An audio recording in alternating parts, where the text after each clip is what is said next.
hate the word hobbies. You should aim in your life to embrace the cringe, because whenever you start something new, it's always gonna look cringy. FOMO is like the fear of missing out, but you're not missing out on anything important to you. I actually was able to be the national champion. I would have never thought 5 years ago. Most of the days I do start my day at 6 a.m. That's like the power of being dedicated to something that you really, really love. I came from a family of divorce. Unfortunately, we both get migraines. We have certain constraints. One of them is our bodies. So that was my first big injury, and I remember just like actually just breaking down. It shouldn't be like, oh, I graduate from college, I'm done exploring my life. Yes. And you wouldn't forfeit the possibility of being good just because you don't want to look bad. Hi, Cathy. Hello. Thanks for coming on today. Of course. So Cathy is a dear friend of mine who I made when I first moved to New York City last year. I slid into her DMs and we're like considered inseparable, I guess, at like any event we go to. So that's the first lesson, I guess. Shoot your shot. But anyway, Cathy is a gold medalist figure skater. She attended Wharton at the University of Pennsylvania. She is a management consultant and also a YouTuber. So after today's podcast, you can check her socials out, linked underneath. So Cathy, do you want to give an introduction about yourself? All right. So, hey everyone, I'm Cathy. Thank you so much for having me on the podcast, first of all. So, as Amy mentioned, I'm a U.S. competitive figure skater. So, my whole life, I've basically been an athlete. I also grew up playing competitive volleyball, and now I live in New York, and I'm a content creator, and that's mostly what I do. And I also am a management consultant. Yes. Awesome. Yeah. And I used to be in consulting too. So that's also a reason I reached out, because I was like, you understand the pain of trying to do both. Oh, yeah. No, the trying to do everything is like a thing of itself. Yeah. Sure. Yeah. So we'll discuss that today. We are actually going to be making a collab video on Cathy's channel about how to, like, the ultimate guide about how to manage academics and sports, like basically how to be a successful student athlete. Okay, so the question I usually start with is, what gets you up in the morning? Ooh, I feel like what gets me up in the morning is just having something that when I start my day, like, I really, really want to do. I feel like if you start your day doing something that, like, of course, in everyone's day, there's going to be things that you don't want to do, but you still have to do, right? And there's things that you're really, really excited about. So I think for me, I like starting the day with something I'm really, really passionate about. And for me, that is movement, and that is sports. So it doesn't, like what I said, it doesn't always have to be figure skating. Sometimes I wake up, I listen to how my body is feeling. Sometimes it's yoga. Sometimes it's just like light movement, light stretching. But most of the days I do start my day at 6 a.m. bright and early. I'm like on my way to the rink to get ready for training. So essentially I do about like 2 hours every day before work. And that's how I am a figure skater on top of being like a corporate girly, I guess.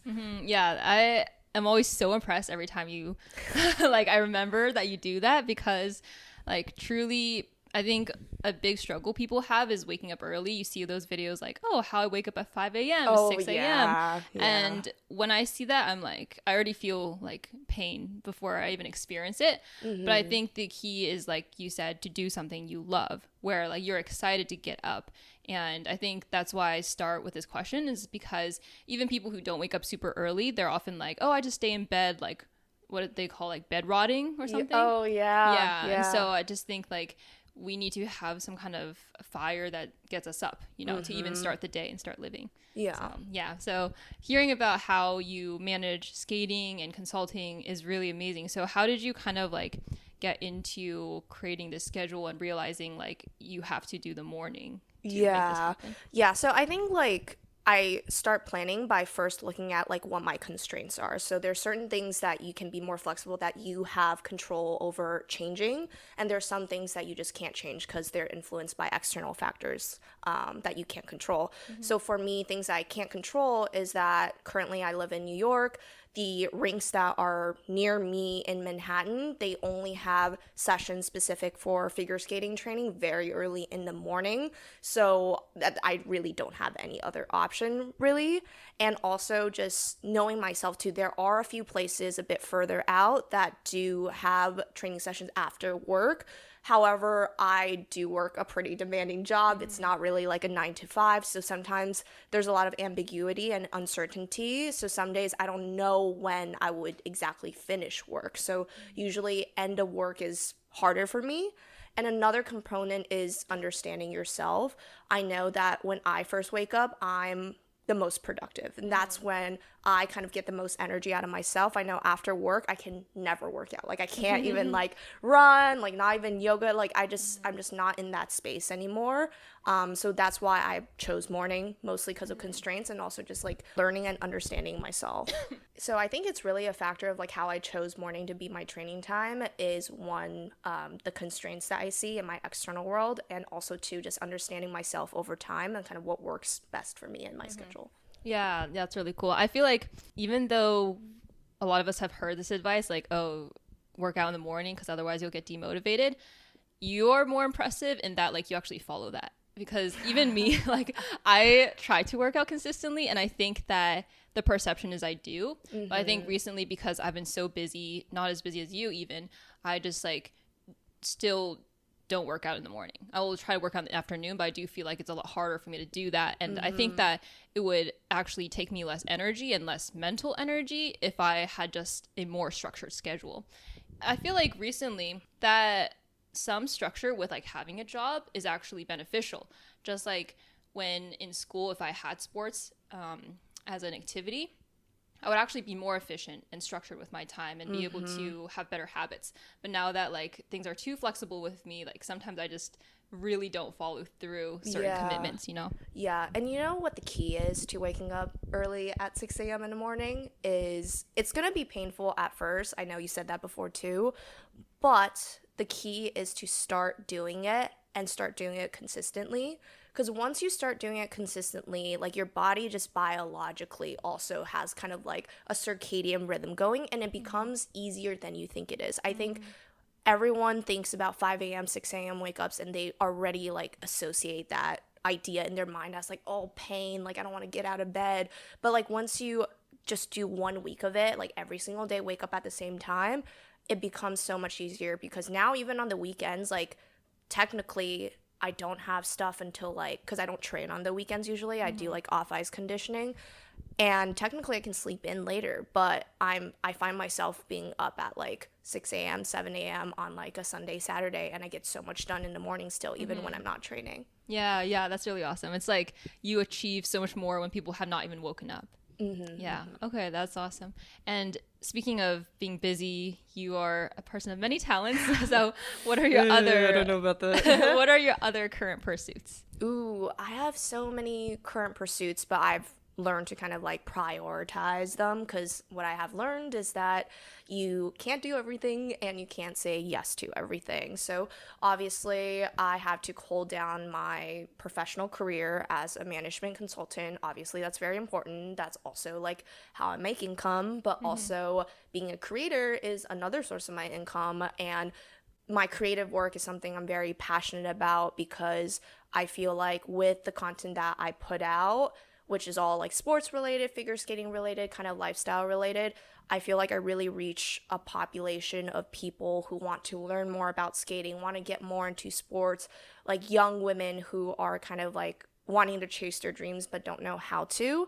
So I think that's a really important aspect of kind of what I'm prioritizing and what I want to put out there in the world. Something else that I do on the side, more so for fun now, is I mentioned earlier that I was a competitive volleyball player, but now my relationship with volleyball has changed a little bit. I no longer obviously do it super competitively because, and I tried that, like, lesson learned. I try to do both very competitively the first like 2 years that I came to New York, and I actually injured myself because it was just too much on my body. And I had to just tell myself that sometimes it doesn't mean that I like skating more than volleyball or one over the other. It's more of just I have limited time, limited energy. Like, you know, I'm getting older, my body's changing. I have to learn to sometimes just take certain things from my life and say, you need to take a little bit of a backseat for a while. And that doesn't mean you lose the love for it. It's still there, but it's just about prioritizing.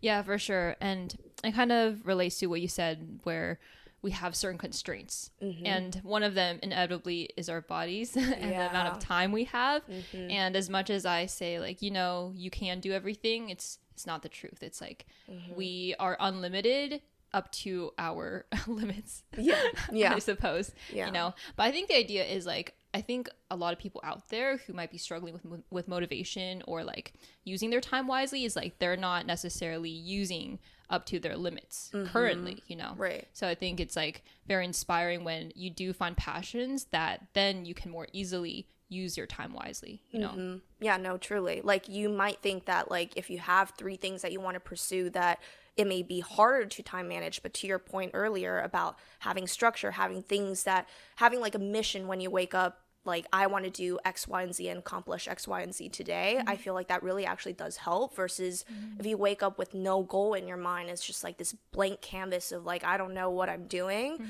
then it actually kind of becomes harder to manage your time because you're kind of trying to fill it as you go versus having like a targeted mindset of like what you want to do with your time that day. Yeah, exactly. It's very ironic too. And I always think of this when my dad tells me how he's really grateful we did sports as kids.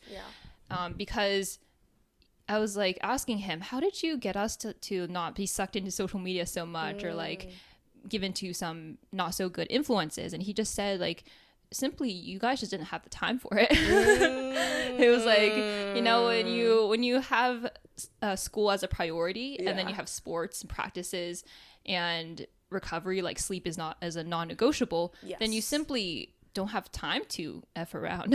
Wow. You know? I mean, Asian dads, they know where it's at. Yeah, so. yeah. But like, I guess that's also a healthy way to think about it, right? Because it's like we enjoy all of these things too. It's not like we're dreading every moment of it. Exactly. Yeah. Exactly. Yeah. So I think that's really important. And also how you can actually be like doing so many things, you know? And so something really, really, again, amazing that you did is just like how you started skating, not like when you were really young, you know? So like a lot of kids, they start when they're like 5 years old. Like I took a skating class, I think when I was 7, and then I quit in 2 days. It's like so funny because I think like, I actually tried so many things. Like I did soccer for a couple days when I was 5 years old. I did gymnastics for a few days. I digress, but what I mean is like, what I mean is like, I did those only for 2 days, which is so interesting because like now I'm just like, oh, if I stick with something, I'm going to commit with it, you know? But all that to say is like, usually kids try a lot of these things when they're younger. So yeah, how did you do something so like demanding this far down in your like career? Yeah. No, it's definitely an oddball approach, I would say. Not many people do it, but there's more people who want to try new things when they're older than you think. They just don't act upon it because they feel like, oh, I already reached a certain age, or I already, like, a lot of people, I feel like, view, you know, high school, college as times of exploration, right? Which they absolutely are. Like, if you are watching or listening to this and you're in high school and college, that is the time that you should be trying everything and trying to figure out what you really love to do. But I feel like life should continue on that way. It shouldn't be like, oh, I graduate from college, I'm done exploring my life. I feel like that willingness to learn new things is always a good trait to have.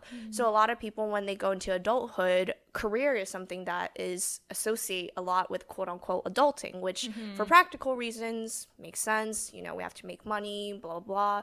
But I feel like people shouldn't just feel like, oh, because I have a professional career now, I can't do all of these other things in my life seriously and do it well and still learn new things. And to your point for skating is one of those sports where a lot of people are like, this is like a young person's world. Essentially, people tell you that if you didn't start at 3 years old, you have no chance in the sport. And that is still kind of the message that I see kind of prevailing, and that's something that I want to work towards changing. There is actually a growing community of like more and more people who, you know, get inspired by figure skating, whether they watch on the Olympics or see their friends do it, and they're like, hey, I want to try that out. And they see that it is possible to try new things. However, I will say that if you do want to take on a new challenge, you definitely have to be disciplined.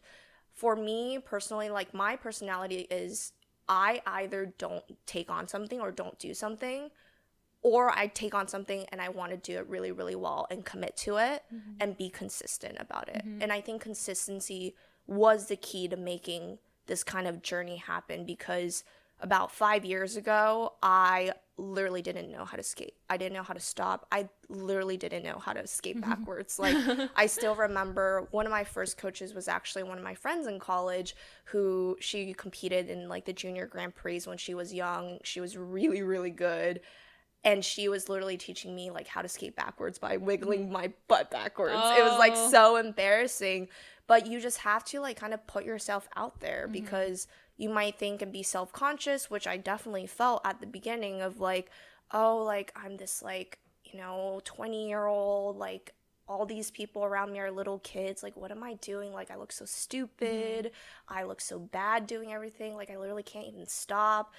But once I kind of just, like, I knew I wanted this for myself. So I became really consistent. I went to practice every day, no matter how much, how bad I looked. I just kept going and going and going.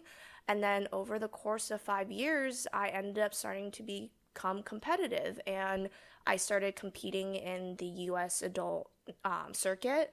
And then last year, I actually was able to be the national champion in my event, which is crazy. Like, I would have never thought 5 years ago, like someone who didn't even know how to like stop or skate backwards was able to pull off like a national title and a gold medal. Like, that's still crazy to me. I still remember like when they announced my scores, I literally couldn't believe it. I was like, wait, like me? Like no way. Like this is crazy. But I feel like that's like the power of like being dedicated to something that you really, really love. So yeah, it's truly the example of it's never too late, because you started skating in your early 20s, right? Yeah, yes. that's like oh, that girl, that is like 15 years behind what people think you start when people think you should start skating. Yeah, so. and I know for me, for things like skating or skiing, I'm just so scared of falling, because I'm just like a bigger person than like 5-year-old. Like, the 5-year-olds on the ski slopes, they look so professional. They're just like hopping over everything. Oh yeah. And so I think it's really nice how you show that to start something, you'll be bad at it. But 100%. But to get good, you have to start being bad at it. Yes. And you wouldn't forfeit the possibility of being good just because you don't want to look bad. Yeah, exactly. And one of the best quotes that I ever saw, like, I don't even know who said it, but it was just like, be brave enough to start something new. Because like, be brave enough to look like stupid and like have absolutely no idea what you're doing, because that's totally fine. And I think another word that I sometimes kind of love is like, a lot of people hate the word cringe, because they're like, just even saying the word cringe, you're like cringe. It's a cringy word. It's just like, exactly. It's like, it's in the name of the word. But I feel like you should sometimes aim in your life to embrace the cringe, because whenever you start something new, it's always gonna look cringy. Like, you have to get over that. Like, in order to get to what you see on the Olympics, which is not cringe and beautiful skating, you have to get through that part. And that's what these people did too, to get to where they are. And that goes beyond sports, skating. That's like with pursuing everything, right? So. Yeah, it's like you have to weigh two things. Like, would you rather look cringe or like be sad that you never tried this at all? Exactly. To like reframe it even more, it's like, oh, the people who never try anything, who are afraid of being cringe, and even worse, if they make fun of other people for being cringe, well, those people are actually the boring people. Exactly. Who are not living, Exactly. Yeah. Exactly. Yeah. So yeah, that's a really interesting way to like think about it and to encourage people to do it. And I think that also relates to starting YouTube, right? Like both of us, like we both have YouTube channels, and obviously when you do YouTube, you're putting your cringiness out in the world. Yeah. So it's like we all remember the very first time like we recorded ourselves and heard it back, and you're just like, oh god, that's what my voice sounds like on like video, and you're like, this is awful. But you just have to like get used to it, right? And I think this is a really funny like side tangent. I'll make it quick, but I feel like a lot of times when people see creators or YouTubers or TikTokers or whatever filming in public, I almost feel like people are very judgy about it because they're like, oh, like, what is this person doing? Like, trying to be an influencer or whatever, right? But those are the same people that are consuming the content that these people are making. Because it's just like, how else are you seeing these, like, watching all these funny TikToks for days, like doom scrolling on your couch, right? It's because there's people out there putting themselves out there, being cringy, accepting the judgment that the public give them to provide you, the viewers, entertainment. So I think like for me personally, whenever I see like a creator out in the open, I'm just like, yeah, do your thing, like slay, like go off, like you know. So like I like never pass judgment on someone trying something new. Yeah, for sure. I love that. That's like me too. I see people on the streets, as long as they're not like infringing on people's like Exactly. Okay, yeah. There's a difference between like doing your own creative thing out there in the world and like being like creepy, for sure. Yeah.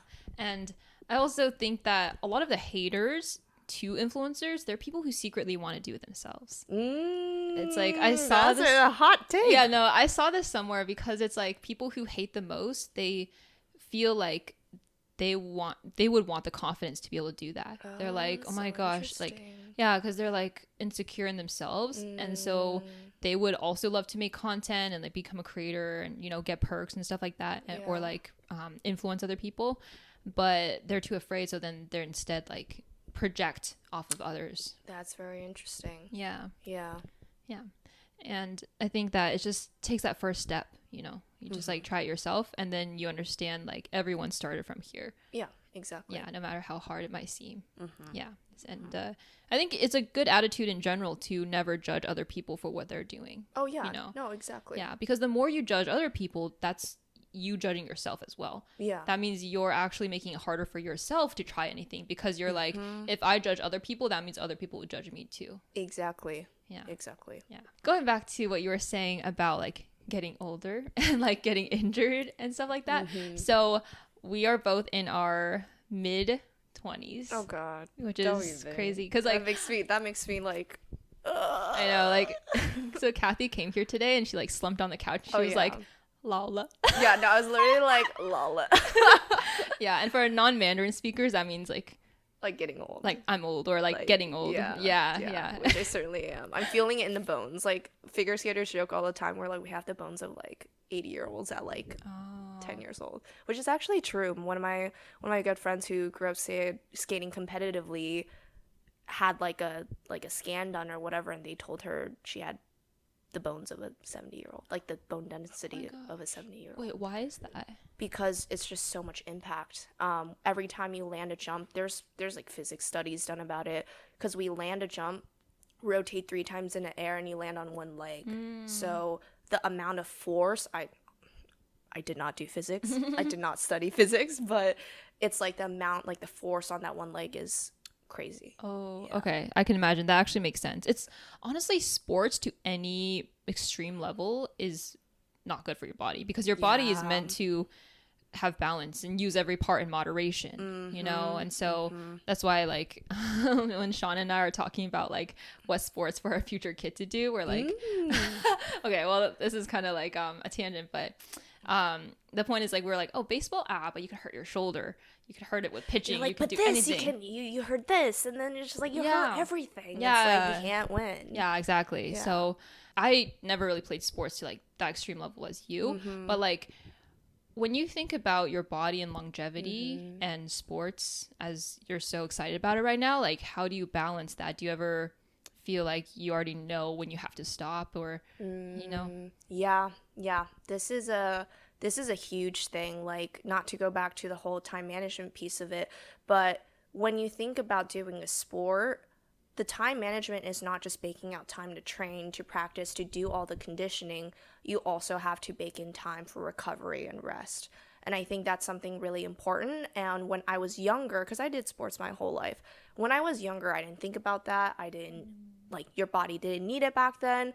But I wish when I was younger, some coach or someone out there was telling me, hey, you need to go home, you need to do recovery, you need to stretch, you need to do this and that to preserve your body so you can keep doing what you love for as long as you can. Obviously, I understand that now because my body is seeing it, right? Like if I don't do, like even I do all of these things today, like do proper recovery, try to get as much sleep as possible, especially when I'm in season, rest, all that good stuff.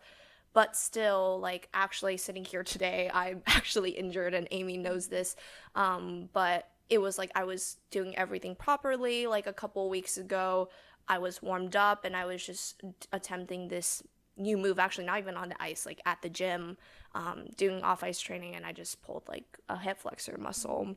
And sometimes things like that happen, but generally speaking, I do pay very, very careful attention to how I'm treating my body to make sure that, of course, I'm pushing myself in training, but I also like bake in rest days.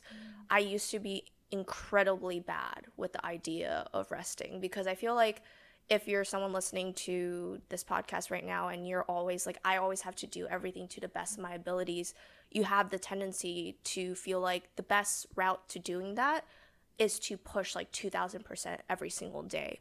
Versus, and that's what I thought growing up my whole life. Like, I was just like, oh, the more I practice, the better I will get. But sometimes there's kind of like a curve to it. Yes, you have to push very hard, but at a certain point, you have to know, like, I have to back down. I have to let my body rest, or else it's not going to be able, it's like diminishing marginal returns, essentially. Yeah. And it's almost like efficiency is actually not trying to produce as much as possible, but it's like you have to balance like breaks and the work itself. That's actually the most efficient. Exactly. And that is a skill of itself. Because a lot of it is mental too, right? Because what I struggled with before was whenever I was resting, I would be like, oh, I feel like I'm not doing enough. I'm not going to be good enough. Like, someone out there is doing more. Like, I'm not going to be the best if I'm like resting, right? But you have to overcome that mental hurdle and say, no, this is beneficial. This is adding to my journey to win that title, to get that gold medal, whatever it is, to stay in the sport longer. Like, just winning a medal doesn't even have to be your goal, right? Your goal could also be, I just want to do what I love for as long as I can. Yeah, for sure. I need that reminder too, especially I think us doing like very busy jobs, doing content. Sometimes I can really see why people get burned out. Like, I can see it. I understand it. And so I'm just like, yeah, I'd rather bake in some breaks to make it more sustainable rather than have to take a break for like 6 months, right? Yeah. Because then nothing is growing, right? Like, if we actually have to take that huge break. Yeah, exactly. Like, for example, like before this injury, I had a really bad injury because I was over pushing myself. Like what I mentioned before, I was trying to do both volleyball competitively and skating. And it was this crazy thing of like 6 a.m. I would wake up, go train, but volleyball would be in the evening. I would play all of my tournaments at like 10 p.m., 11 p.m., and the next day, like, I would get like 4 hours of sleep. I'll be up again at like 5 and 6 doing skating, and it was just not sustainable for my body. And then I ended up getting injured, and I couldn't compete that season. I was off the ice for 8 months, lost a lot of training time. If I just knew to not do that, I would have bought back 8 months worth of time, you know? Yeah, exactly. And so for thinking of like longevity and balancing sports right now, it's just about right now in this current moment, what you can focus on is adding balance, right? Yeah. And so like longevity for a lot of things, it's important not only for the activity itself, but for our life. Because I think especially for young people, we think we're invincible and we will not sleep enough or we will stress ourselves out too much. But what is the hard work really for, right? Yeah. Is to have a good life. Yeah. But you can't have a good life if you're not healthy. Yeah. You know? Yeah. So, oh my God, you said Amy sounds like my mom. You sound like my mom. This is actually crazy. Oh man. Like, I feel like I went through a whole arc with like my mom of just like, I feel like growing up, obviously, she raised me to be very disciplined, to always like push me to be the best at everything, right? Which is why like I feel like I am the way I am now. But it's funny that now that has translated into me pushing myself more than she pushes me. She would like, her and I would call sometimes and she'd be like, oh, you know, like nothing, like literally what you just said. She would be like, oh, nothing matters if you're like, you're not healthy, you know, which is very, very true. So it's like, you could get that next promotion, you could get that next medal, you could get that next, like whatever it is, right? 200K subscribers, whatever. But like, if you're not healthy, you can't be there to experience it all. Yeah.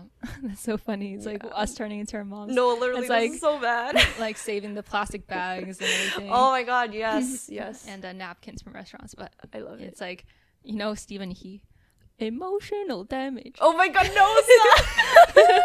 That's too good. Yeah. So it's like have a hierarchy of like what's important, right? So my dad always told me health is most important. Health and safety. Yeah. Right? Because we take those for granted, but actually 100%. if they snap, like, what else matters?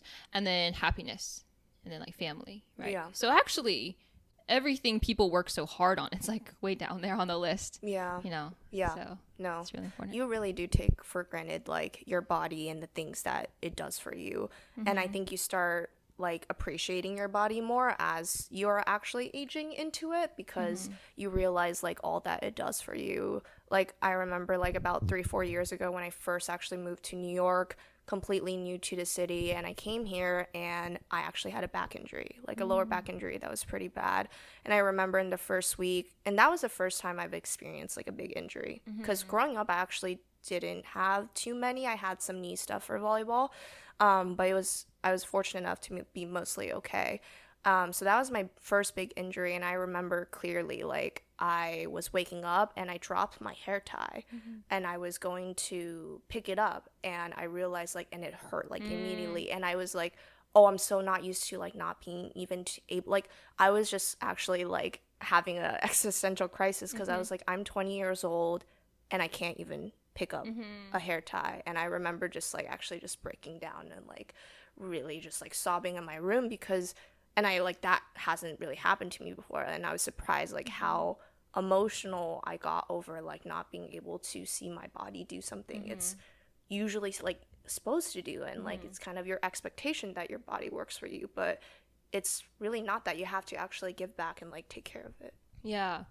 I experienced something similar. It was also a lower back injury. No, That's great. we're actually getting old. We're too similar. But yeah, it was like, I was doing Russian twists. Oh, girl. It's like something just like snapped, or like, I don't even know what it was to this day. Maybe it was like a pinched nerve, or as it's kind of like described. It's hard to diagnose yourself. But I also remember just like each day not living normally, like it's like That's when the worst. When you don't have a pain, you don't feel that there's no pain, right? Yeah. But when the pain's there, obviously you feel it. And so it's just makes you really put things into perspective, like, wow, is this the rest of my life, right? It kind of gives that fear. And then it really helps you cherish health even more, like once you recover. No, 100%. And I think it's really important that people don't learn that the hard way. Yeah. Especially exactly. if it's irreversible. Yeah. So yeah. it's just like, guys, don't be us. Don't be Yeah. us. We learned the hard. Warning. At least I learned the hard way. Yeah, for sure. And on that wise note, we'll drink some of our tea. Oh yes, I feel like I should stay hydrated, guys. Yeah. This is the tea of the day, which is jasmine tea. Ooh, oh shoot, this is really good. Yeah. It's from Where is it from? Oh, IT World. And this packaging is actually so pretty. It's not sponsored, by the way, but I just love tea, and so they like sent me a box.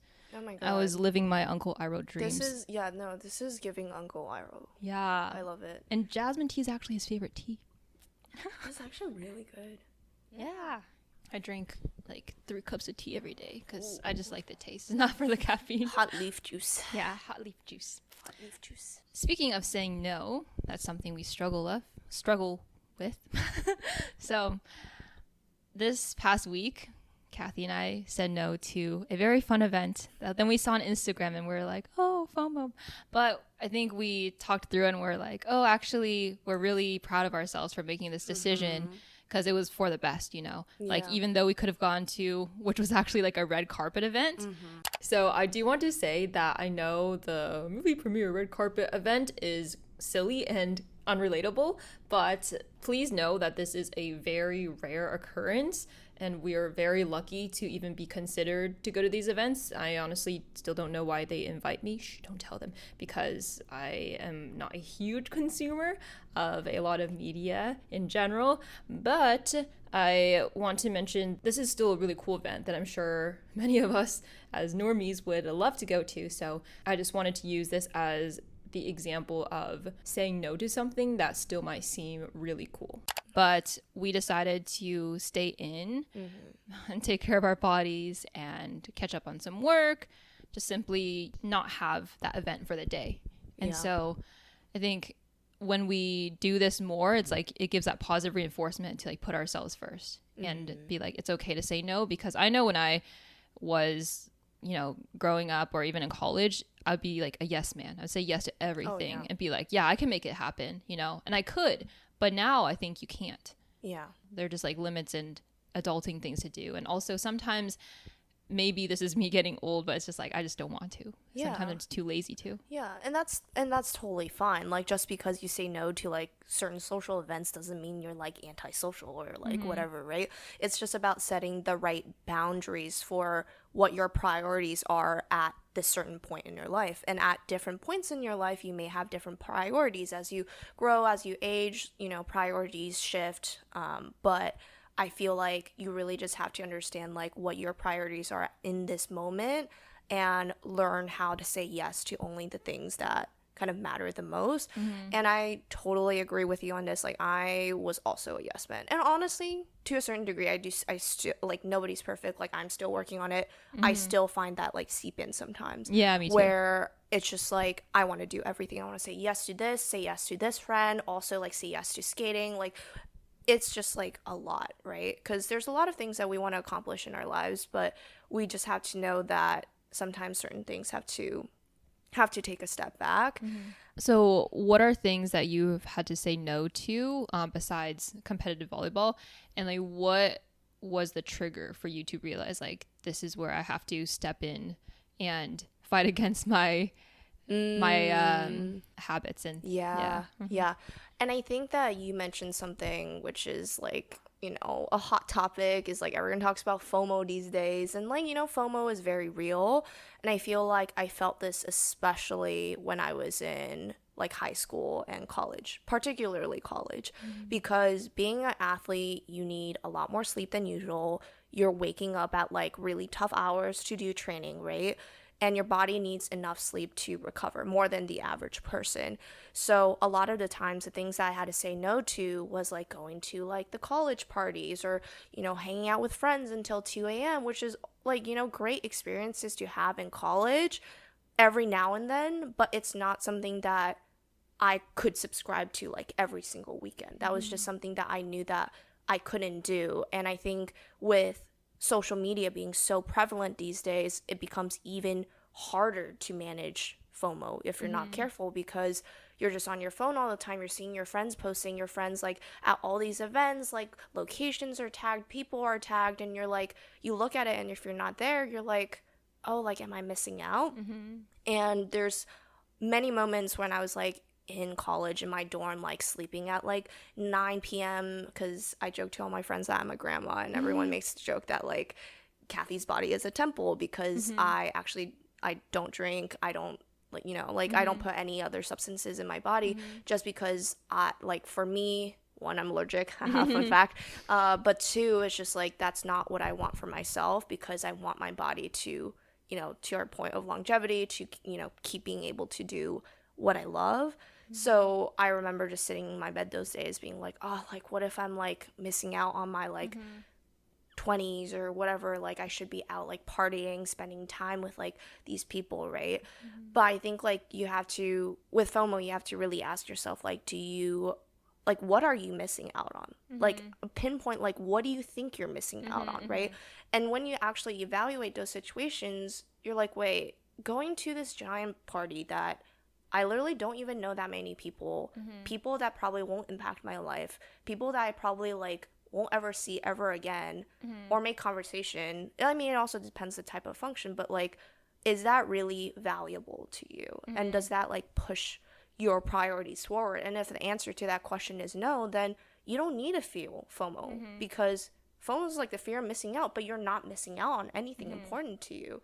So like, if you frame it that way, then I feel like you become more comfortable with the idea of like, oh, you know, like there's other things that I prioritize that are more important, so I'm not missing out on anything. Yeah, exactly. I think it's really important that we reflect and ask ourselves why, and to realize that it's your life that you design how you want it to be, you know, because I would always feel like, oh, I went to a small university, I missed out on like college football and things like that, right? Yeah. But then I think about all the things I got because I went to a small university, right? And so it's like, it's a give and take. It's not like I was just like bumming around, right? Like I was still doing other things that are valuable.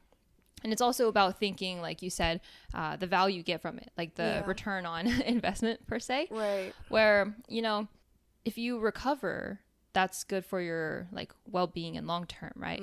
But sometimes with parties, it's just to be there. Yeah. And just like with the event that we said no to recently, how I was thinking of it was like, why do I feel this FOMO, you know? And then when I really came down to it, this is like kind of exposing myself. I was like, oh, you know what? Maybe it's just the clout that I wanted. Maybe it's just like, so we could take a B-roll on the like red carpet. Yeah. And, or like a photo or whatever to be like, I went to a movie premiere, right? Yeah, exactly. But that's not a good enough reason, you know?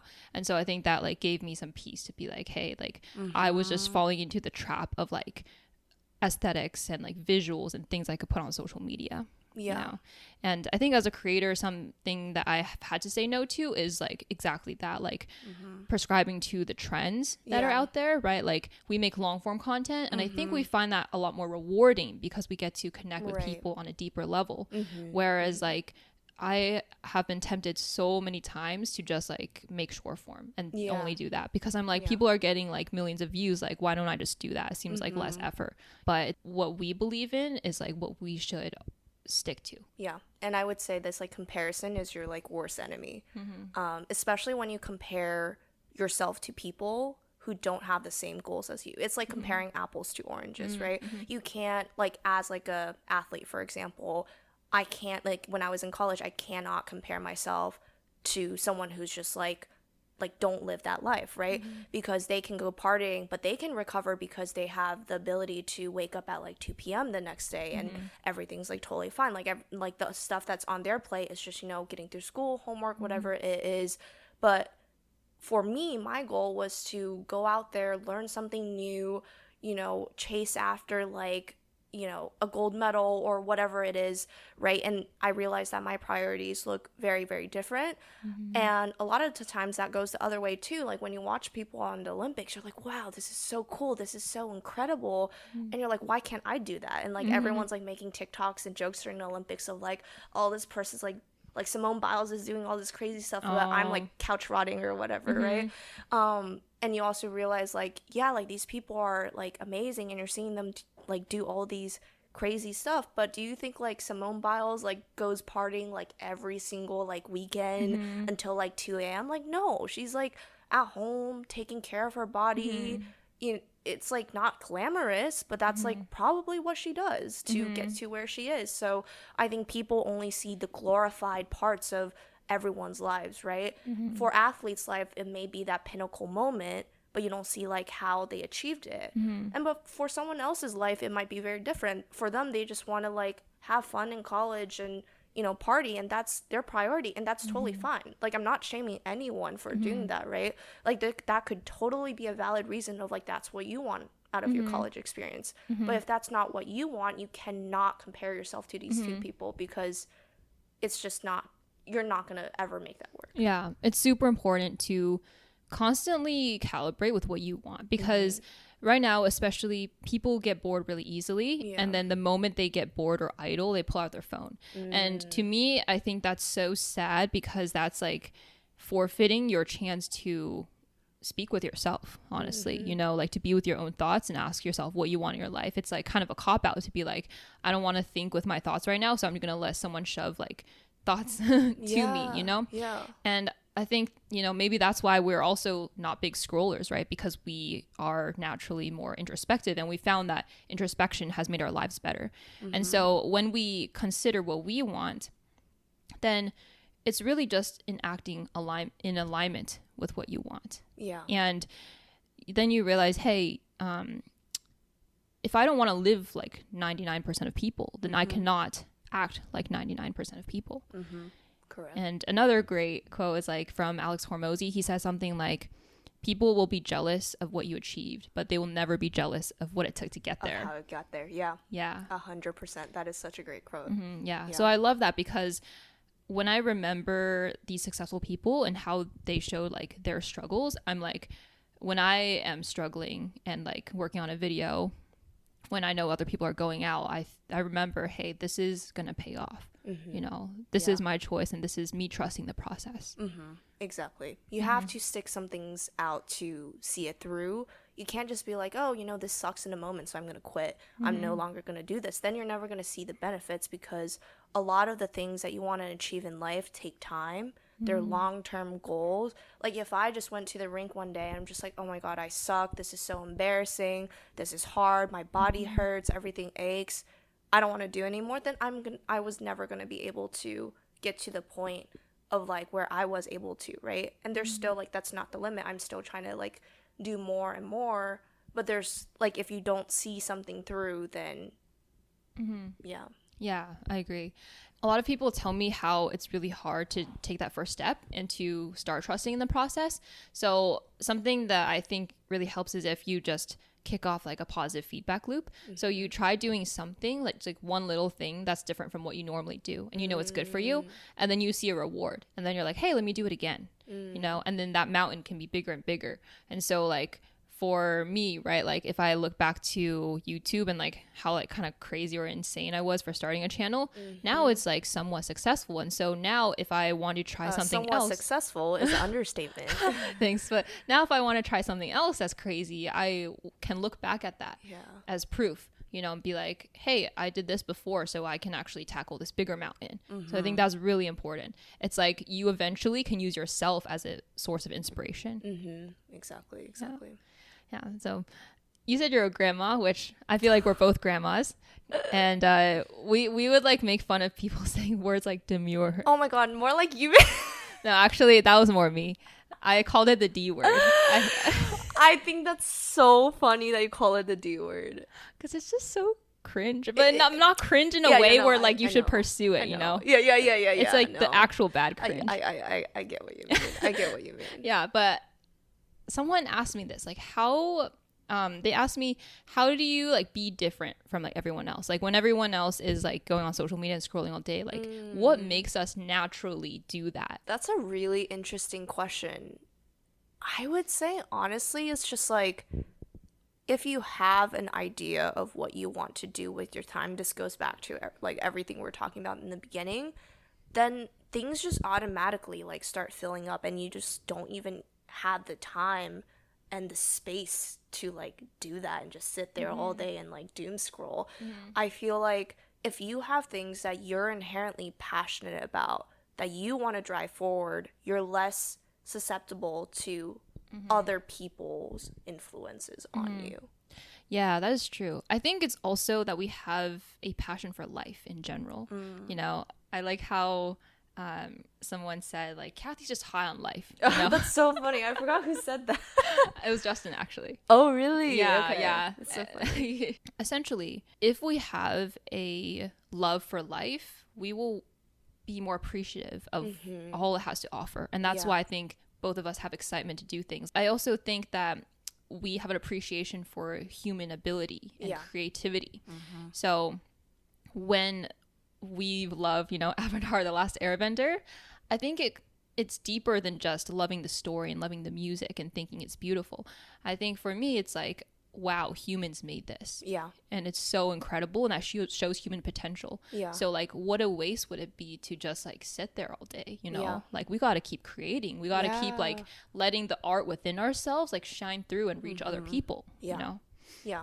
That's 100%. Like, that's why I was just like, I feel like I have to do something creative with my life. Like, I feel like the reason why we were put to exist here on this world is to give outputs, to, you know, add to like the narrative of just like us being alive. And yeah, I look back to all these like performances, like films that people make, stories that people tell. That's like the most beautiful part. And like one of my favorite parts about skating is actually not even doing like the cool tricks or the jumps or the spins or whatever. My favorite part about skating is like you get to tell the audience a story. And that's that's my goal every time I get on there on the ice. So obviously before competitions, everyone's very nervous. But how I calm my nerves is I go out there and I think back to my purpose. My purpose is not even like, you know, to like get the highest score or whatever. My purpose is I'm going to go out there and make whoever's watching feel something. And that's like my ultimate goal. And when I think about that, I become less nervous because that's inherently what I love doing. And, you know, the rest just kind of falls into place. Yeah, that's amazing. And that's how I think of filming a YouTube video too. Like I'm so nervous before filming, but then I just remember that my goal is to help the viewer realize their own potential, to feel some excitement about life, excitement about themselves and their capabilities. And I just want them to feel something like, you know, it's not about tips or something, right? I want to reach the emotional aspect of that. And if we remember that, it's like not too hard because we're humans and we're made to connect, right? So you just go back to your natural ability as a human and like wanting to feel something at the same time as your viewer, you know? Yeah, no, exactly. And I think sometimes it's like whatever job you have, right? Some people have the concept of like, oh, if I have the dream job, I'm going to wake up every day. Every day is going to be like rainbows and sunshines and unicorns and sparkles, right? It's like, well, it's not actually like that. You could have your dream job and have bad days and have good days, right? So I think that like sometimes even when you feel like you have the dream job, you have to understand that some days there are, you know, difficult parts that you still have to like, get through. Yeah, exactly. And like Mark Manson's book, The Subtle Art of Not Giving an F, which you should read, by the way. It's so good. Yeah, but I heard of it. He says that with anything you do, it comes with struggles, right? So that dream job, that dream house, they all come with downsides. Like the house you bought, you're going to have to repair it. The relationship you have, you're going to fight with that person, you know? And so it's not so much about choosing what you want, but it's more about choosing what struggles you're willing to endure. Exactly. Yeah. And when we think of it that way, it's a lot easier to be content. Yeah. Right? It's a little different from being happy, but you're content. Yeah. You know, with the way things are. Yeah, exactly. Yeah. We got real deep there, I talking know. about life and contributing to the human race, you know? That's what we're trying to do out here. Yeah. Something I find interesting, though, is that, you know, a lot of people, I mean, truly everyone watching, and they could be from different socioeconomic backgrounds, different circumstances, right? So how do you try to connect with people even when they might be in like totally different circumstances? And something I think that comes up a lot is privilege. So literally like every video I watch nowadays, like anytime someone mentions like, oh, I went shopping, or like, oh, I'm like worried about my job, or like I'm considering quitting, they're like, oh, but I understand that I'm privileged to be able to say this. They're like, I'm complaining, but I understand I'm privileged to do this. Like I just feel like we have to caveat everything nowadays. And how do you like do that in your own content, or like try and connect with a viewer? Yeah, no, privilege is a very, very interesting concept because I feel like privileged can be used in many ways, or the way it can be defined is really dependent on like the person, right? Obviously, if someone who is making 50K a year is going to think someone who's making 100K a year more privileged than them, right? And that 100K person is going to think the person making $500,000 a year is more privileged than them, right? And also privilege is also not just monetary. Privilege can be many things. Privilege can also just be being healthy, right? Like what we talked about before. Privilege can also mean not coming from a broken family, growing up with love surrounding you, having friends that care about you. So privilege, I feel like you can't just use it as a blanket word. It comes in many, many flavors. And I think something really interesting that I actually did in my corporate job, like an exercise, like I know we didn't talk about kind of like my corporate life as a consultant all that much, but one really interesting takeaway I did have from like a group activity that we did was we did something called a cakewalk. I don't know if you heard it before. No. So it's essentially like this exercise where there will be different prompts.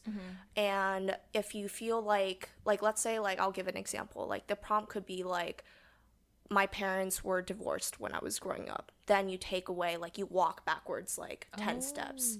You're like, I am a person of color, you walk back like 2 steps. Oh. Yeah, so it's like a very interesting thing where at the end of the day, our whole team was able to see the different flavors or levels of privilege, you can say, defined by like all these different dimensions, to see like kind of what are the big blockers to like success in the corporate world. It is all of these factors, right? Because a lot of times people think about like, oh, like privilege is just a monetary thing. Privilege does take into the form of like, you know, many things. And I remember clearly like when I was doing the cakewalk, like I'm very happy to be very transparent about this, but I came from a family of divorce, and that I have come to understand has impacted my life severely growing up as a kid, right? Coming from like a broken household, there's a lot more, like you grow up a lot faster, there's a lot more responsibility you have to hold. But I was so grateful that I was able to get like that love from like one side of my like parent, right? So obviously compared to someone who didn't even have any parents at all, like I am very privileged. But also like I didn't even think about the fact that I answered yes to that prompt, like I walked back like 10 steps. So it made me like put into perspective that there's varying different levels of like how you define privilege, and it's a little bit more complicated and nuanced. Yeah, but I think your surprise at walking backwards shows that you didn't have a victim mindset, which is really important, you know? Yeah. It's in understanding that bad things happen to everyone, and like maybe more bad things happen to you, right? Right. But a victim mindset only hurts yourself, because it's Right. not like the world is like hating on you specifically. You know? Yeah, Yeah. exactly. And just because like a lot of times like people think they cannot reach their goals because I'm not privileged enough.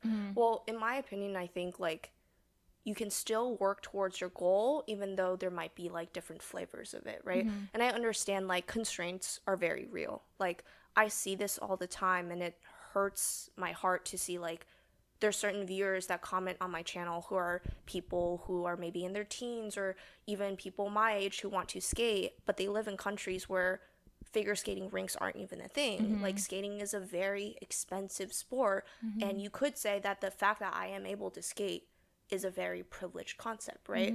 Like, and if you like, I fund all my skating like myself. Like it is a very expensive thing, but that's like what I prioritize. That's what I want to do with my life, right?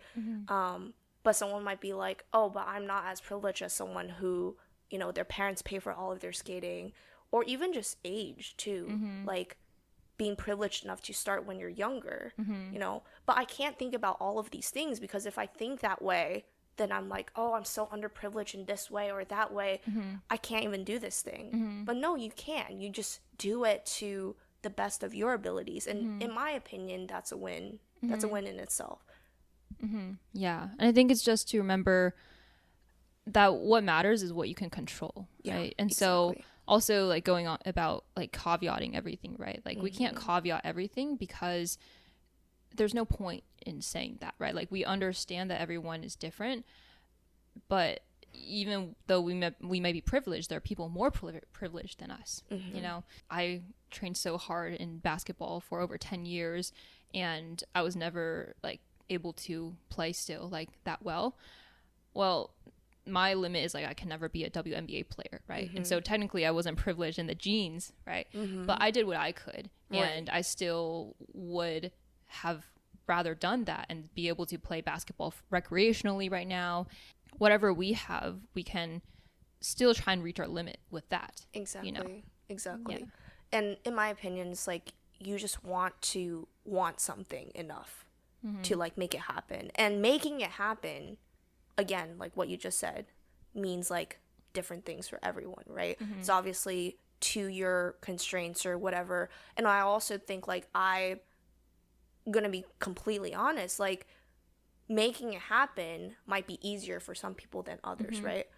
But what makes that person who is quote unquote like underprivileged in XYZ dimension to be able to still get to like the pinnacle of what they can achieve, they sometimes have to work 10x harder.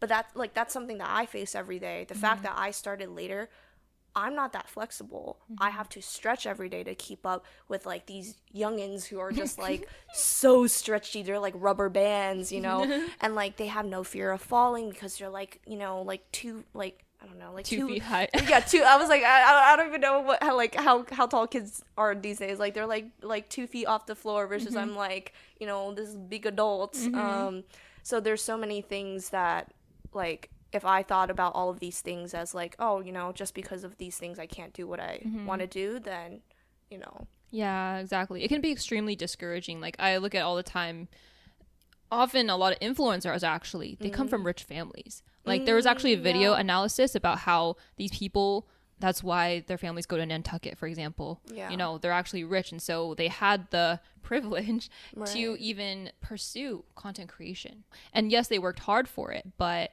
it's because they had a safety net to even start, right? And so sometimes I look at that, I'm like, oh, discouraged, or like, wow, like I wish I didn't have to work that hard, you know, like for something else, not like content creation, but like, wow, what if I could like achieve something because I had connections? Because like our parents are from Asia, right? Like They're immigrants. Like we don't have connections or like the generational wealth and history in the United States, you know? And I could focus on all those things and be discouraged, but the thing is, at the end of the day, I would still rather have achieved what I achieved today. Yeah. Like I would not have wanted to not try simply because I thought that I was already at a disadvantage. Right. Exactly. Yeah. Like if you really want something, you figure out how to make it happen. And like you touch upon content, and I feel you 100%. Like what I said, I come from like a single family, like a single mom. Like my mom's retired now. I don't have a safety net at all, right? Like if anything, I should be giving back to my family and supporting my mom. So like if I want to pursue content, it's obviously a very risky decision, right? And how I have to make it work and take like a calculated risk is I still do work a full-time job, like a full-time corporate job, because I need something to, you know, keep me afloat, while also like pursuing content as like another revenue stream, right? I can't just be like, oh, I'm gonna quit my job today, I'm going to just fully go on and take this risk or start this company or do whatever, just because I know that I don't have the same ability to do that. And yes, of course, it's more work. Like I basically sometimes feel like on top of being an athlete, I'm working like three full-time jobs, right? But like that's because I want to do like what I am doing. And I feel like if I didn't want to do these things, then I wouldn't be sitting here working like 10 times harder to like make all these happen. So I truly think that if you really want to make something work, you will find a way to make it happen. Yeah. And you're proof that, you know, if you try, you can achieve amazing things. And it's almost like whatever you put your mind to, you can achieve it. Yeah. And I think there's nuance to that though, like we said, right? Like whatever it is, there's still limits. Yes. But the idea is that you haven't even reached that amazing limit yet. Exactly. You know? Exactly. Like people think about something, they try to compare themselves to like everyone else or like the pinnacle or whatever thing they think that person is, right? Like I could compare myself to an Olympian and be like, oh, I'm never going to land a triple axel at this age, then why should I even start? Yeah, it's like, oh, what a lie. You can achieve anything you want, you know? Yeah, but guess what you can do? You can definitely land a single axel as like an adult. I may not be able to land a triple axel, but you bet I'm going to perform the crap out of whatever story I'm going to tell. I'm going to share all these musical journeys with like the people who are watching me skating at every single one of these competitions. I'm going to make people feel emotions, and that's like the beauty of, again, like art and like creating things, right? And just because you can't do what you like what society thinks is the pinnacle of like something doesn't mean you shouldn't pursue it. Like everyone always, like every time I say like, oh, like I'm a figure skater, like the first question I get is like, can you land a triple axel? And I'm like, girl, do you know how many women in the world can land a triple axel? Like probably at the moment like 2 or 3, like, you know. So you can't compare yourself to like what society's thought of like what the pinnacle of whatever you're trying to achieve is and say that should be my goal as well. And if I can't do that, I just won't do it at all. That's like a bad mindset. Yeah, it's like, oh, if I can't get to 100, then I might as well stay at 0. But like you can get at 50. Yeah, exactly. Yeah. Exactly.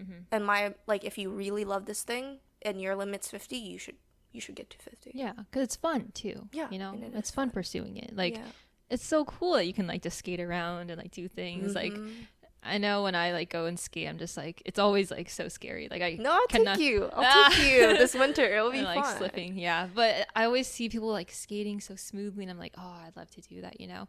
And sometimes, granted, it's like, oh, me saying I'd love to do that, maybe I'll never do that, and that's okay because I'll do other things, you know. Yeah. It's like I can't do everything that I think is cool. Yeah. Yeah. And so, do you have any hobbies that you like purely do like not so pursue like? Oh my god, no, I totally get what you mean. That's such an interesting topic because I'm gonna tell you right now, this is maybe this is a hot take, but I hate the word hobbies. Oh. I absolutely despise the word hobbies. Whoa. Okay. Because I just feel like hobbies make things you do in life seem so trivial. Oh. And I actually don't like that word at all because a lot of the times, especially adults, what people describe like, oh, like, what do you do in your free time? Like what hobbies do you have in your free time? No one ever asks you like, oh, what are your pursuits outside of work? What are your interests outside of Oh work? my gosh. Like, what do you like doing as a human being? Yeah. Outside of your corporate job? Like, I feel like adults never get that. Like kids, of course, like, oh, you know, like little Timmy, like, what do you want to be when you grow up? You know, like, what are your passions? Like go explore soccer, go explore playing the piano. But like, when you're an adult, everyone's just like, oh, what are your hobbies? And everyone's like, oh, I love watching Netflix or like Queen's Gambit, or I don't even know, like, I'm so bad. Like, again, like I said, I live under a rock. I don't even know what's like on TV right now or Netflix. I don't either. Is watching Netflix a hobby though? Like, see, so that's like, to me, that's like a hobby, right? A lot of people will be like, oh, you know, like my hobby is like I do like soccer for fun or whatever. The reason why I don't like hobby is it just makes it feel like so trivial because I put it in the same category as like, oh, watching TV. oh, like downplays it. It's almost like It downplays something it. that just makes the time pass. Exactly. And I truly believe that whatever time you spend doing something should be meaningful and fulfilling to you. And of course, sometimes, like, every now and then we all need a break, right? Of course I would like still like watch Netflix and like do all these things like to take a break and rest, but I wouldn't say that's like a pursuit that I would want to actively use my time towards. Yeah, it's and that's something very passive. and it's also not what you would answer first when someone Yes. asks you what you're doing. Yes, exactly. And I just don't like hobbies because it just seriously downplays like how serious people take and do something. And that's another reason why a lot of people think that they can't do anything meaningful outside of work, because all adults can do is work their jobs and have little hobbies, like, you know. Yeah. So. That is true. That is very insightful. I never thought of it that way. And that also makes me feel better because I've been defining myself as like really bad at having hobbies because I turn anything into something that I want to get better at or like have some kind of result with. But that makes me feel better, you know? Yeah, no, and I think like it's, if you want to pursue something meaningful, like it could just also be fulfillment, right? It doesn't even have to be achievement. You could also start something just because for the love of it, for the fun of it, right? But that's still doing something like meaningful with your time instead of something very like passive or just like, oh, I'm just doing this to kind of like pass the time. Yeah. Wow. I love that. Nice. Cathy 2024 quote. Oh my god, no, stop. Okay. So we covered many good topics. Now we're at the new section I'm adding, which is Ask Amy and Cathy this time. I realized I was dumb because the screenshots of my questions are on my phone, which is recording. So let me see if they synced real quick on here. I remember a couple right now off the top of my head, though. So first of all, one of the questions was asked, we'll switch it up. How do you get over a breakup? Oh, whoa. Yeah. This is interesting. This is like nothing we ever just like, no, it was nothing we ever just talked about before. Wow, you got me really you threw me in the water right It's away. okay. Take your time because I'm just like trying to find the pictures right now. So here's my take. I think many people, when they're in a relationship, they can be very comfortable, which is not a bad thing, but they become complacent. And I think that with the comfort, you stop exploring a piece of yourself and you start relying too much on just having someone else there and having that person there all the time to kind of like fill any void you have. I actually had a conversation with a friend of mine that I caught up with last night at dinner, where we were talking, like, she was talking about how her boyfriend was taking a trip to like Australia for work, and she was alone this week, but she was like, oh, I feel like I like did so much stuff. I went to see this like film, like I started like, because she's really into like learning Japanese, she was like, oh, I took this like Japanese lesson, I saw my friends, like, you know, I did all of these things. I feel like I was like re-exploring myself again, because oftentimes she said when she's with her partner, she gets into a habit of like, oh, after work they just eat dinner, they talk, you know, and they go to bed. And it's just kind of like a routine, and you kind of become comfortable with it. And with that, you stop exploring yourself. So I think sometimes like my best advice for like when you come out of a breakup, it's one of the best times to start exploring yourself again, because you realize like with a breakup, like there's no longer this entire person in your life. And that becomes like a huge body of like time of like, what do I do with myself? And a lot of times the negative emotions that come with having a breakup is feeling that void, right? You're like, oh my God, there's such a huge gap. Like, what do I do with it, right? But if you sit yourself down and think about like, oh, what are the things I want to try? What are the things I've always been interested in learning? You dig deep within yourself and you try to like find those things, try new things. And I honestly think like the best way to get over a breakup is building yourself up again and being like back in touch with like yourself. Remembering that the relationship you have with yourself is the most important. Exactly. That was a really good answer. I think to add to that, like the way that I think of getting over a breakup. So I've only had to do this once, I guess. I was like, she's cuffed now. Sharing personal information. But basically, I think what I realized with my like breakup is the reason I felt so bad was more because of my pride.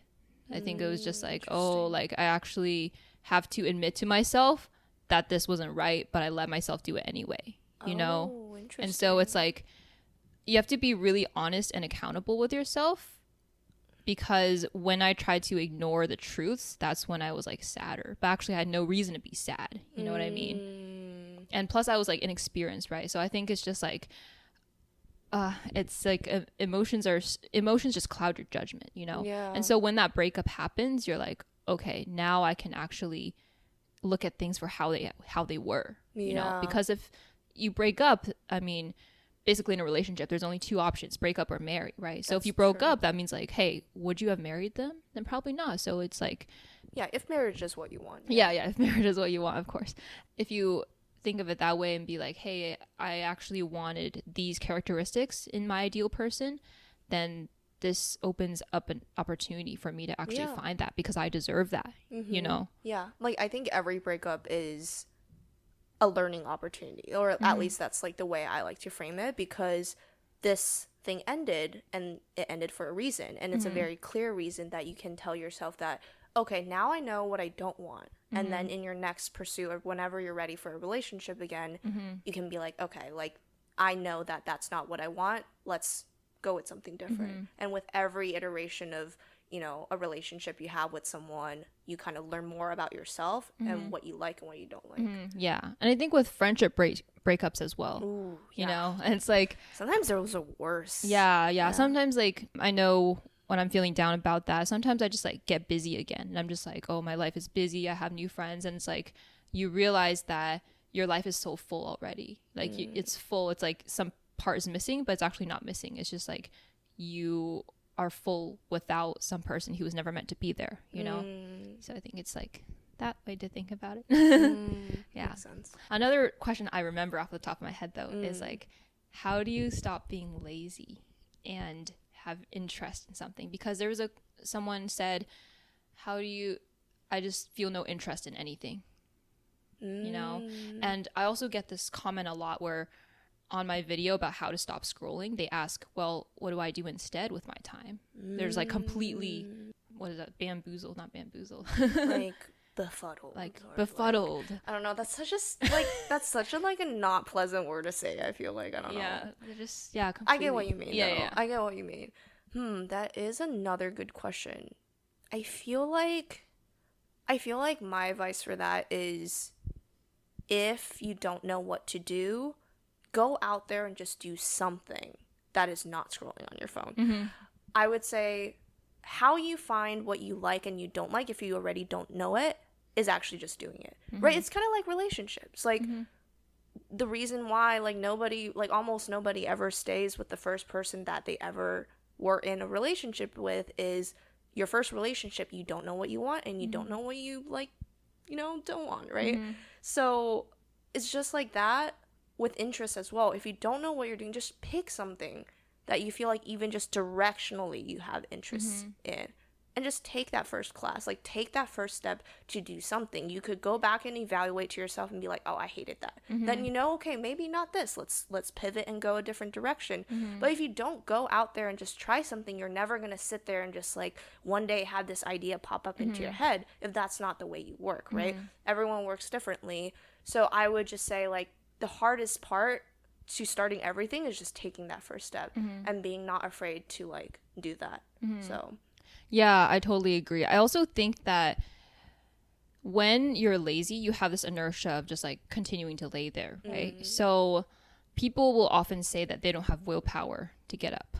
But I'd argue that like willpower isn't defined by your current state of laying there, but it's defined by you getting up even when it's hard, you know? So like if someone is laying down right now or like feeling lazy, you cannot say that you don't have willpower, because the moment isn't over yet. You have the option right now to prove that you have willpower. And so sometimes it's really just like, don't think, just do. Like, don't think about like, I have to get up when I feel like it. It's just like, you literally just do it, and you remember you control your body, you know? Exactly. That's again like my biggest thing. Like, just if you think you have a remote interest in anything, go like open up your laptop, get off your couch right now, type in like a class for something new, and just go take it. Don't think too hard about like, oh, if you're gonna be good or bad at this, or whatever.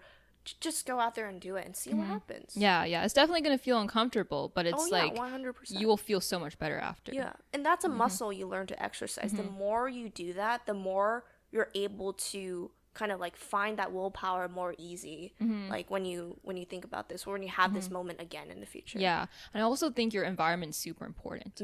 So even beyond like being lazy in a singular moment, it's about what kind of friends you have, you know? Like if they're going out to play basketball for fun, they might ask you to come along. And purely because you want to hang out with them, or you feel FOMO in a good way this time, you'll join them. And then they're like happiness and like trying different things might encourage you to, so 100%. And I cannot stress enough that community is like everything.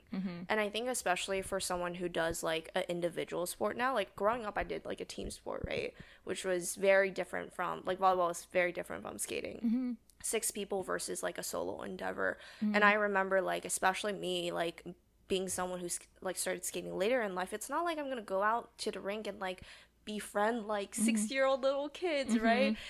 So I feel like it was really lonely at first, because I was just like, oh, I feel like I'm just doing this by myself. And I still showed up because I feel like I had this intrinsic motivation and this is what I wanted to do. But like I mentioned before, with everything you do, even if you love it, you have bad days and good days.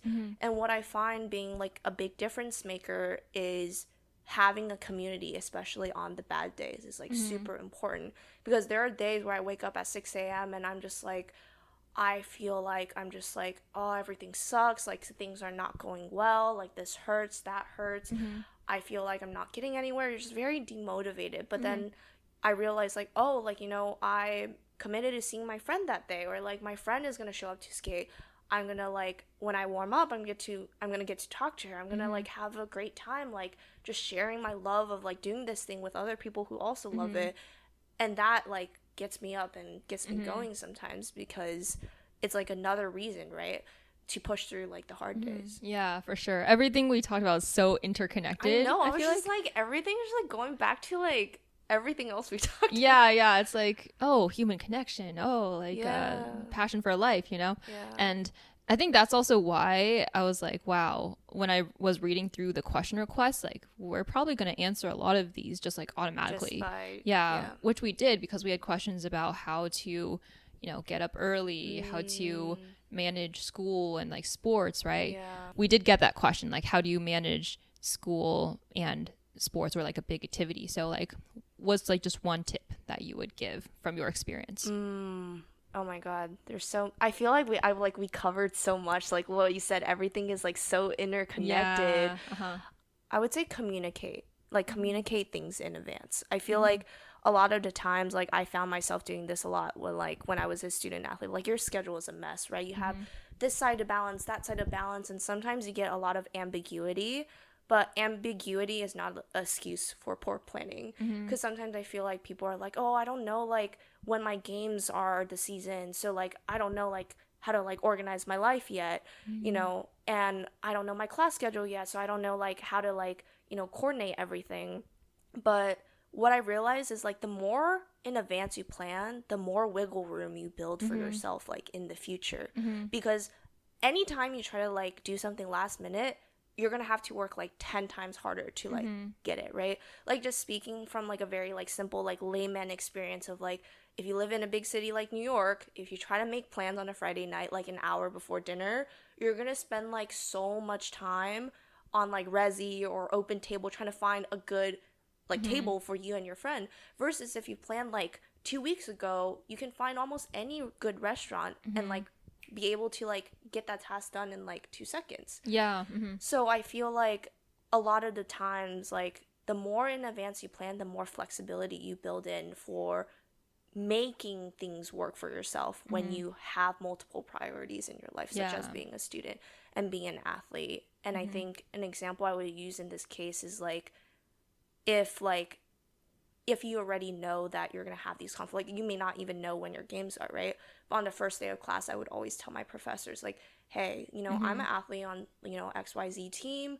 This is like, I might have potential like weeks that I have to be away for games, whatever it is, competitions, and just letting them know. It's just good communication, right? So then they're like aware of like something to come. So when you communicate that in the future, they're not like, whoa, like what is happening? Yeah, right? exactly. It's a good life skill too. It's a good life skill. Also, as consultants, like we always tell, our manager or partner, like what's happening ahead of time, and that also helps with efficiency, which is another question that we did get submitted. To add on to that, when you communicate and tell your friends even like, oh, I have this, like we're in a group project, then you like finish your part, then like you can put the ball in their court. And so when you get your things done early and communicate to them, then they can do their part, and it's like parallel processing. It's like the project is being progressed while you're in your tennis match or in skating, right? Yeah, exactly. And so I think parallel processing is a really great way to be more efficient, not only with communication, but you know how like sometimes you have to do a Windows update and like people always I hate that. Yeah, and like people always procrastinate it, right? Yeah. But so for me, I always keep in mind, okay, I'm gonna start it when I'm about to eat dinner, and so like it's updating while I'm eating dinner. So it's not like something I have to wait to finish to do my homework, but I try to build in parallel processing. Yeah, exactly. And another good skill is pinpointing what tasks can be parallel processed and which tasks like can't. Yeah, exactly. Cool. One more question I remember off the top of my head that was submitted that I think is perfect for us to answer is, how do you study and should you keep going when you have a migraine? And unfortunately, or fortunately, we both get migraines. Yeah, no, Amy literally pulled up, like, she thought about this question because I was just complaining to her on her couch that I have a migraine right now, so... Wait, like right now? Yeah, like right now. But you have medication, so it's like... Yeah, I have medication. You can still function? Yeah, I can say. Wait, when did this start? I'm so sorry. No, you're totally fine. Okay, wait, did you know that you had a migraine when you came here? No, it just progresses over time. Oh. Yeah. That's okay. Don't worry. Okay, well, so how do you deal with it? You're asking me first? Yeah. Well, I think I think, like, first of all, like, getting the proper medication is really important to cope with a migraine because, I mean, disclaimer, I'm not a medical professional. You should definitely talk to your doctors about this. But growing up, like, I felt like a lot of the times, like, my parents didn't really know better. And they just, like, every time I have a headache, it's like, oh, the best thing you can do is just let it pass. Or you just take, like, Tylenol or whatever painkiller, which does not work. So don't take Tylenol if you have a migraine because it's not good for your body, obviously, to take too much of it. And also it doesn't do anything for a migraine. I would say yes, definitely get the proper medication that works for you, and do note that there's many different types of medication out there. One type might work better for you, so I would suggest you to like talk to your doctors about it. And I think that really does help with the whole like, oh, being able to function and be productive like a normal human being while still having a migraine. But also another thing is just understanding like what your own triggers are. Like triggers for migraines can be like very different for like many people, right? Some people it's like smell, some people it's light. For me personally, it's not getting enough sleep and also staring at a screen for too long, which is all things that I love doing, unfortunately. So sometimes I have to like be cognizant of that, of just being like, okay, like I think my screen time is a little bit, too much, for this week. And sometimes you can't get out of it, right? Because you have that big exam, you have that big, whatever you have to prepare for that you just have to study. But then you would just think about like how to like break apart time like for your like in what you're trying to do, right? So I might study for like an hour or 2 hours or whatever where I have to stare at a screen, but then like when I go make dinner or do something else or go on a walk outside, I just completely unplug and don't look at a screen, and sometimes that really does help. Yeah, I feel like in a way it's made us both a lot better at adapting and at front loading our work to build in that flexibility when things come up. The medication thing is definitely a lesson that you just taught me as well, because I just take regular painkiller and I don't know why I still do it, because it does nothing. But that's placebo. Yeah, but that's like actually why like I was like, oh, how are you still functioning? Because every time I get a migraine, my default is like I'm just dead and I'm sleeping for like the next 3 hours. Yeah. So yeah, I'll look into that medication. Oh, another thing too is like sometimes you do want to be cognizant of like when it's too much, like don't push through. So like sometimes what I would do is like, especially when it's late at night and I still have stuff to finish and I have a really, really bad migraine, what I do is like, okay, I suck. This is a lost cause. I take my medication. I go to bed early, and then I'll just wake up earlier to do whatever I need to finish. Because your hours are the same. Like everyone has like 24 hours in a day, right? So like you staying up like for like 4 extra hours to finish this thing because you're not functioning at your 100% capacity, versus like if you just sleep and then let the migraine pass with the medication. I would wake up sometimes at like in high school, I would wake up at like 4 a.m. but I slept at like 8 p.m. because I had a migraine.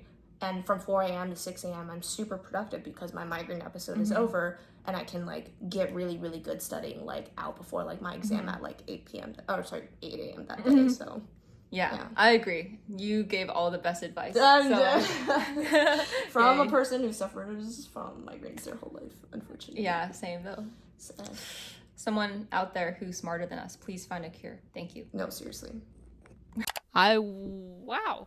I think we did a good job today. I wonder how long this was. I know. But I have no idea. Thank you so much for being here today. Yeah, of course.